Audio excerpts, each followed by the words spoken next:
বক্তাকে বলবেন যে হক কথা হলো কোরআন হাদিস থেকে ডাইরেক্ট বলতে 10,000 শ্রোতা পাবে না। ডাইরেক্ট কোরআন হাদিসের কথা শুনবেন তো আপনাদেরকে মজলিস জমবে না, ওই যে মানে ঠিক ভুল হাসা কান্না এগুলো হয় না। এই জন্য বক্তারা নিজে তৈরি করেছে নিজের সেলিব্রিটিকে ধরে রাখার জন্য। বক্তাকে বলবেন যে হক কথা হলো কোরআন হাদিস থেকে ডাইরেক্ট বলতে 10,000 শ্রোতা পাবে না। একবার বলতে বলিয়েন এটা বেদাত, ফরজ নামাজে পড়ে মুনাজাত করা বেদাত। একবার বলেন, দেখেন অর্ধেক শ্রোতা পরের দিন আর থাকবে না।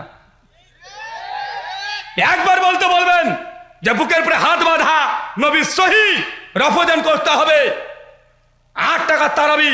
একবার বলতে বলেন সবরাত বেদাত, মিরাজের রাত্রিতে কালকে এই আমলগুলো করেছে সবগুলো বেদাত। একবার বলতে বলেন, খুঁজে পাবেন না জনপ্রিয়তা কোথায় হারিয়ে যাবে। ডক্টর জাকির নায়েকের জনপ্রিয়তা কম ছিল না। ডক্টর জাকির নায়েকের জনপ্রিয়তা গোটা বিশ্বব্যাপী। যখন ডক্টর জাকির নায়েক বলেছে মাযহাব মানা যাবে না, মুসলমান বাংলাদেশের আপনারাই ফতোয়া দিয়েছেন ডক্টর জাকির নায়েক কাফের।